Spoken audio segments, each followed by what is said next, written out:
Welcome, my friend, to Eden's Grove. Sometimes meditation can feel like such a difficult thing to grasp, especially if you're trying to figure it out by yourself. So today I'm going to be sharing my biggest lessons and honest takeaways from my personal journey. So hopefully you can find something here that will help you with yours. And hopefully you feel a little bit less alone on your path. So, I'm going to get started by how I got into meditation. And like most people, I turned to meditation in a time that was very difficult. I have personally struggled with anxiety and depression for most of my life, or at least most of my 20s. I was going through a period where it wasn't the kind of depression where I was sad or I had a thing to be upset about. It was a time when I was feeling particularly numb and I was finding it very difficult to find joy in my day-to-day life. And then one night I was listening to my Spotify recommended list, and for some reason it recommended me an Alan Watts monologue with an instrumental backing. And I don't know exactly what hit me in this monologue. I'll share everything I'm talking about in this video in the description, by the way. But something in me snapped, and I played this monologue song maybe 30 times in a row, and I just cried.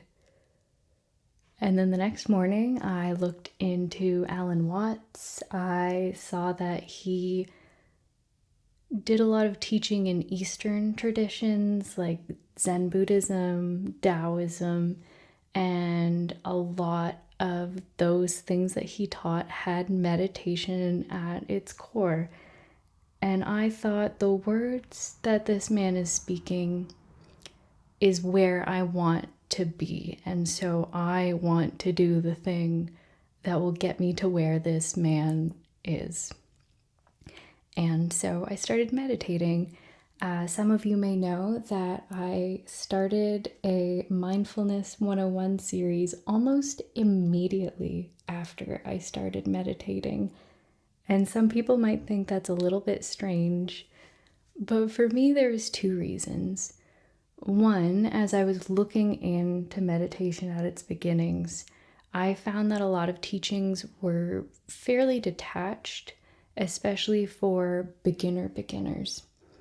And so my thought was that if I was teaching you guys as I was just starting, that would be the most attached teaching that one could possibly have. Kind of a we're in this together kind of thing.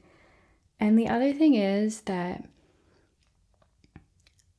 in a way, I feel like that series was just as much for me as it was to help other people, because they always say the best way to learn something is to teach it, because in order to be able to teach something, you have to have a very foundational knowledge of the subject yourself. And so I guess this was my brain's way of deep diving into it, because I had to understand the concepts in order to tell you guys. And so I feel like that was the best way for me to jump into it, and even this channel as well. The main goal is to help you guys, but in a way it also helps me because I need to flesh out my ideas before I can present them to you. And so that's actually my first tip is no matter how early you are on in your journey, I find that living outwards is one of the best first steps to really make meditation part of your life, trying to help people, even if it's not about meditation. It really helps solidify that grounding in your practice to already kind of see the results. that's not going to be for everyone, but I found it very helpful for me. And then we're actually going to skip forwards a year. I had a lot of highs and lows in that first year, but we'll get to those a bit later in the video. About a year after, I was really getting into my meditations. At this point, I was doing yoga almost every day. I was doing approximately an hour of meditations a day, sometimes even more. And then Christmas came, and my, at that time, long distance fiance was coming down to visit for 10 days. And I figured, we're just hanging out, having a good time. I don't need to formally meditate while he's down. So he was there for 10 days. I didn't meditate the whole 10 days. And by the end of this time, I started feeling all these old habits, all these old systems coming up in my mind. I was getting caught in spirals that I hadn't gotten caught in for months previously. And by the end of the 10 days, I was so confused because I seemed to be in such a negative and bad state of mind. And I had just been hanging out with my fiance. We had been having a good time together. And so my fiance left. I sat down to meditate for the first time in 10 days. And I stood up from that meditation, and it was as if it was 10 days ago, and I had just stood up from the cushion. And that moment, up to then, I already saw the power of meditation, but that moment showed me how powerful meditation can be, because it is so hard to convey. But between that hour of meditation, the difference in my state of mind was night and day. And so this is a thing to show you that consistency is key, but also if you get off track, it's like riding a bicycle. You can always come back. You may feel like you've lost something if you take a gap away, but you can always find your way back. And so coming off of that, I actually found myself really interested in the science of meditation, because I guess I was surprised by how powerful meditation could be. And so that just spurred in me to be intrigued about the science of how it works. And so I've done a lot of looking into this. I'm not a brain scientist, but I'm going to do my best to describe my understanding of the scientific way of how meditation works. So, imagine that the conscious part of your mind is a meeting room at the top of a building. You are the facilitator of the meeting that's happening in that room, which is filled up with a bunch of different department heads. These department heads are all coming forwards with whatever they think is the important issue to deal with at this time. Whatever issue these department heads are coming forwards with in the meeting room have already been decided on at lower meeting rooms in the building or your subconscious. And so, as you're facilitating this meeting, what happens is these department heads don't necessarily communicate with each other before they arrive at their meeting slot. And so you might have 3 department heads who are focused on the task at hand, but then you have another department head that's worried about something you said 2 weeks ago. And then you have another department head who's questioning what you're going to make for dinner later that day. And then yet another department head that's annoyed at a bug that's flying around your head, and so on and so on and so on. And so the idea is that through the art of meditation, by purposefully having all your department heads focus on the same task at the same time and observing the patterns that happen in your own mind in an environment that's comfortable and safe. By observing these patterns in a state where your mind is more focused, your mind can systematically figure out which of these patterns are helpful and which of these patterns are unhelpful. And this isn't a puzzle that you need to solve. This is all happening at the subconscious levels. And so you just notice in a calm environment the patterns that are happening in your boardroom. And then your department heads will go back down to the lower levels and they will handle the rest. All you have to do is give the environment that's comfortable and safe, and to corral the department heads to attempt to have them focus and to just observe what comes up. Okay, so next I'm going to get into major challenges that I faced. I tried to pick things that I feel are pretty universal. So I feel like most people deal with these problems in meditation. And the first one is the idea of I can't quiet my thoughts, or my mind is just racing, I can't meditate, or just getting annoyed at the thoughts that are present. First of all, I feel like there's a misconception in mindfulness or meditation that you're attempting to have none thoughts. That is not the case. Yes, you're supposed to be focusing on your meditation object, but you're supposed to be allowing the thoughts to arise and leave as they are. The idea is that you're allowed to have thoughts, you're just not supposed to get caught in a train of thought. You see a thought come up, and instead of chasing it or by go away, no, we're not doing any of that. We're just, oh, that's a thought. Back to the breath. Another thought comes up. Oh, that's a thought. Back to the breath. The thing is, most key here, that you want to make this moment where you notice and come back to the breath. You need to make that a positive moment, because if a thought comes up and you go, I'm bad at meditating, oh my gosh, then your mind will associate a bad feeling. And so your mind will go, oh, you don't like it when I tell you that you're about to be put off track. And so it'll stop telling you that you've gotten lost off track. But if a thought comes up and you go, oh, nice, I noticed that my mind has gone off track. Back to my breath. Then your mind will associate a good feeling with, oh, you like to be notified that you've gone off track. And so it will tell you more and more and more. It's this positive reinforcement that you want.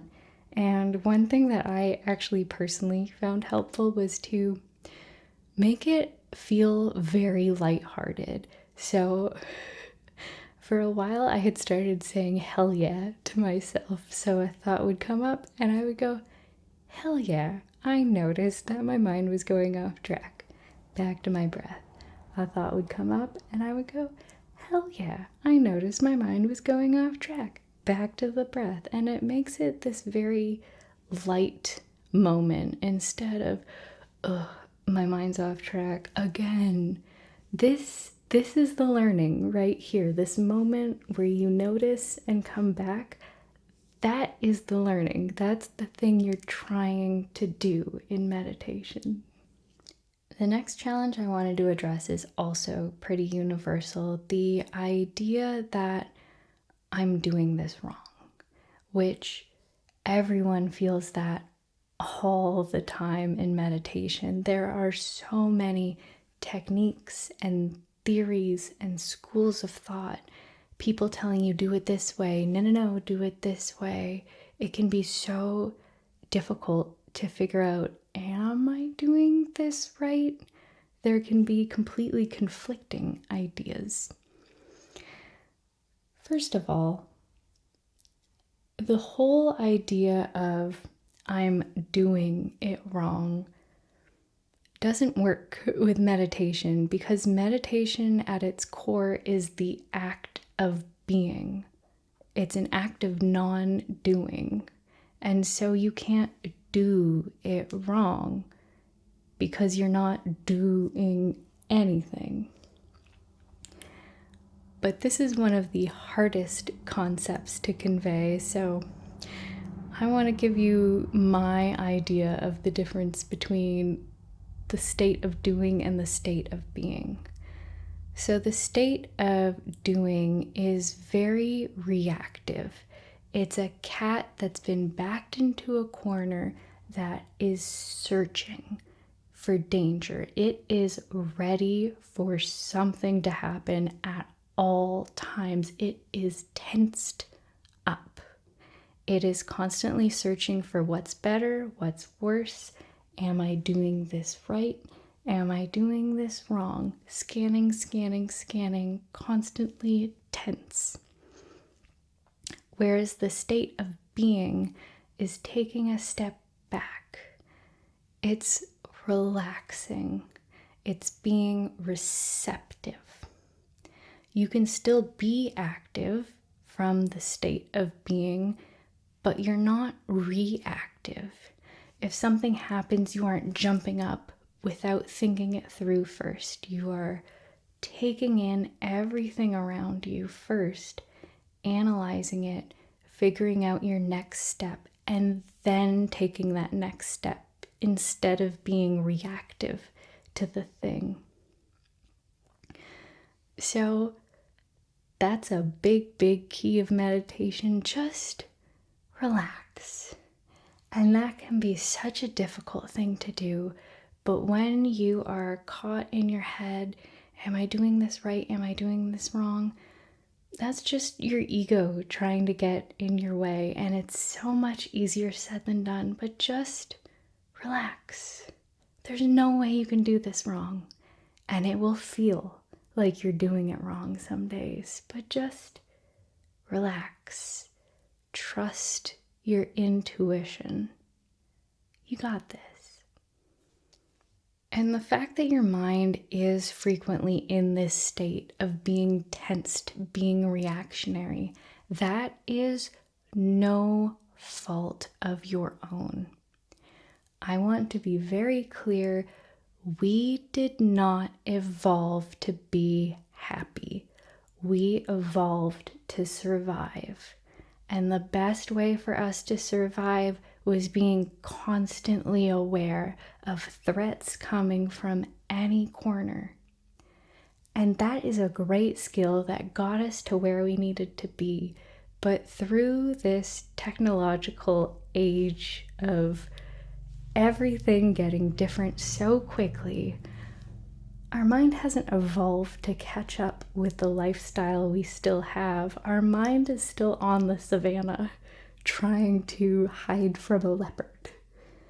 And so meditation is basically training your brain to be in that state of being.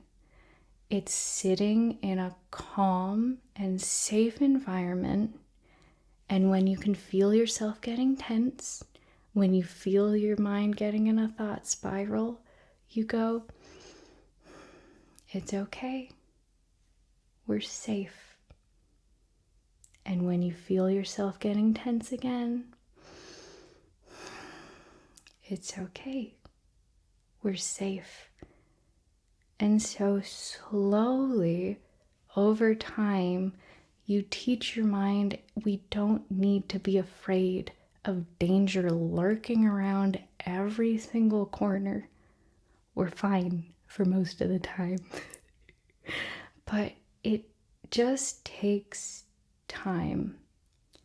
But you can train your mind to get out of this constantly tense mindset. You can do that. The next challenge I want to talk about is if you're going through a period of your meditation where you feel like you aren't making any progress at all, You sit down, maybe for a long period of time, maybe you feel a little bit better, but you don't see much progress happening. And so, one thing that a lot of people don't realize is that a lot of the work of meditation happens behind the scenes. And a lot of that work isn't really clear in your day to day life for a while sometimes. Because conceptually, you can understand a learning about meditation, but even if you completely understand that concept conceptually, it can take a really long time for the nervous system to catch up because you are untraining a lifetime of conditioning on your nervous system. And again, this is no fault of your own. Everyone has conditioning from growing up, from childhood traumas, from adult traumas, from difficulties. There is so much conditioning that happens to our mind. And so just give yourself grace, give yourself time. I like to think of it as if a day feels shady, if you feel apathetic about your practice, if you're like, ugh, I haven't really been seeing any results, think of it as you're tending your garden and the day is cloudy. But a cloudy day is a great day to tend the garden. You know, you're not going to get a sunburn. You can get all your work done and it's nice and cool. You do all the weeding. And sure, at the end of the day, you're like, ugh, that's a hard day and I don't really feel much that I accomplished. But then on the sunny days, because you put in all that work tending your garden on the cloudy days, your garden is going to be so much more beautiful with so much more depth and vibrancy because you put in that work on those cloudy days. So just remember, if you're feeling really apathetic, like you feel like you're not doing much, you are. Just trust that you are, trust the process, and remind yourself that you're putting in the work for the sunny days. It might not be a sunny day now, but a sunny day is always coming. You just gotta give it time. But then that brings me to my last big challenge is getting to the cushion when you're feeling very apathetic, when you're having a terrible day, when you're going through a hard time and you just don't feel like meditating. Maybe you don't have the time for it. And so, like I mentioned before, consistency is key. If you are feeling apathy or resistance, that's completely fine. You can actually, I encourage you to sit with that apathy, sit with that resistance. And if you're having a hard time getting to a formal meditation, just make yourself as comfortable as you can and close your eyes for 3 to 5 minutes. It doesn't have to be a big deal. If that's all you can get in for the day, if that's all you can get in for the week, that's still something. And anything you can contribute to the consistency is so valuable.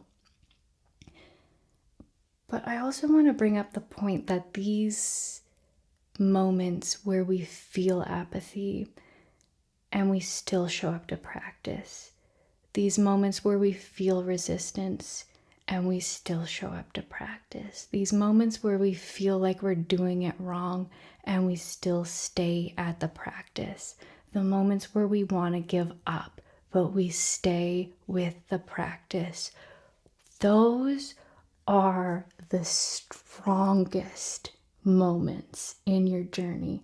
It's not the peaks and the highs and the moments of feeling peace and calm and unity with yourself. Those are great.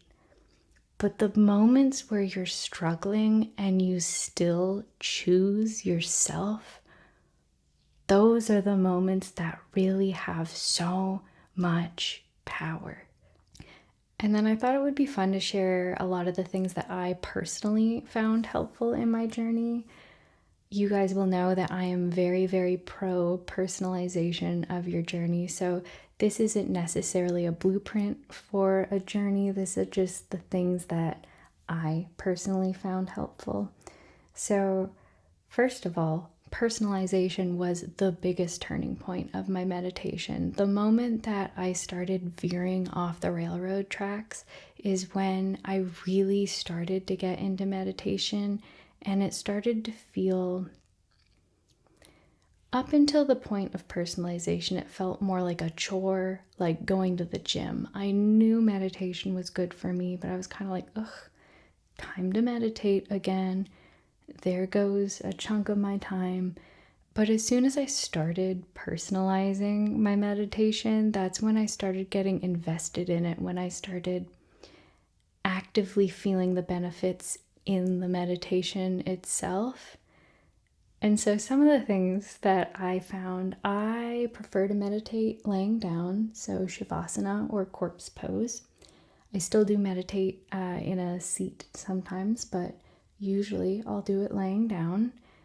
Another thing I found really, really helpful, that I don't know where I thought of this, but I will hold a rock in each of my hands. And so, it helps my fidgety hands to physically can't fidget. And also, I found it to be a very physically grounding, symbolic thing to just hold these rocks and go, I'm not moving. These rocks are holding me in place. I found that really helpful. And so I'm not sharing this with you to say, oh, you should go try this, although try it, you might find it helpful. But to show you that, like, these silly little things, these little things can make a huge difference in your practice if it's the thing that clicks for you.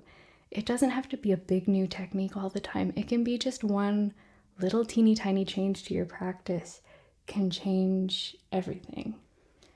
And then I'm quickly going to list some resources that I really found helpful. So Yoga with Adriene, she really, really helped me connect with my yoga in such a powerful way. I can't recommend her enough. Really, really good. She blends the meditative and mindful aspects of yoga in with the active components in a way that's very seamless, that doesn't feel forced or anything like that.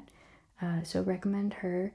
There is a masterclass with Jon Kabat-Zinn on mindfulness and meditation.